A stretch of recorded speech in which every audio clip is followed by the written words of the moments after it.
Sifa 10 za kujua umempata mke bora kwenye maisha yako. Naitwa Frank Mavura, ni mwandishi wa habari na rafiki yako katika maisha. 1. Mali zako zitakuwa. Mke wa mfano hakuathiri vibaya hali yako ya kifedha. Huenda asikupatie pesa, lakini atakusaidia kuziokoa. Utasikia, baby please, tusiende kula KFF, tununue tu unga, mimi nitakupikia ugali, dagaa, kachumbari na mboga mboga nyingi, tule tu enjoy mpenzi wangu. Hiyo hela nyingine itatufaa kesho. Bro, kama ulikuwa huna pete, oa huyo mwanamke watu wanamtafuta kwa udi na uvumba. 2. Huhitaji kumuomba heshima yako. Heshima inapaswa kuonekana kwenye maneno na tabia zake kwako. Huna haja ya kufanya jambo maalum ili uipate heshima yako. 3. Atapenda kile unachokifanya.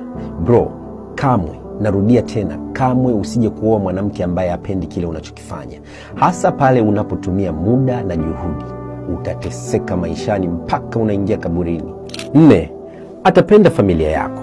Kama hapendi familia yako, basi huyo atakuigizia mapenzi tu. Kumbuka muunganiko wenu si nyie tu, bali familia zenu pia. 5. Atapenda kujifunza kutoka kwako. Mwanamke anayeupenda moyo wako atakufuata wewe kwanza kwa ushauri. Kama anathamini maoni ya mtu mwingine zaidi yako, kuna tatizo hapo. Anza kuandaa virago. Utasikia, sijui best yangu Mike ndio ananipaga ushauri mzuri kwenye maisha yangu, bla bla. Bro, umeishiwa hapo. Huna mtu. 6. Anakupa amani. Hakuna mtu mwingine wa kukupa ile amani zaidi yake. Ana mvuto wa kipekee moyoni mwako unaokufanya ujisikie vizuri ukimkumbuka. Ni mtu wa kwanza kabisa unayemfikiria unapokuwa na shida. Usipoa huyo mtu, mimi nitakuja kukupiga kibao. 7. Anakufanya ujisikie huru. Kama bado unaigiza maisha mbele yake, basi sio mke mzuri kwako. Unapaswa kuwa wewe ukiwa naye. Mwanamke anatakiwa kukubali wewe jinsi ulivyo. Sio ukiwa naye ndio unakuwa hivi, ukiondoka umekuwa mtu mwingine. Brother, itakutesa katika maisha yako, hutaamini. Na huyu mwanamke atakapokuja kugundua ukweli wako, ndipo utakapokuwa mwisho wako. Naongea hivi, I lost a friend kwa sababu ya kupretend, na maisha yake yaliishia hivyo. 8. Anakuunga mkono kwenye ndoto na malengo yako. Mke bora hukutia moyo ili ufanikishe malengo yako, na mara nyingi huwa shabiki yako namba 1 hata pale mambo yako yanapokwenda mrama, kwani anaamini zaidi katika uwezo wako.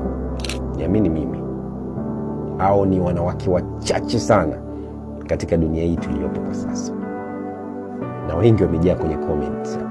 9. Kuzungumza ukweli toka moyoni.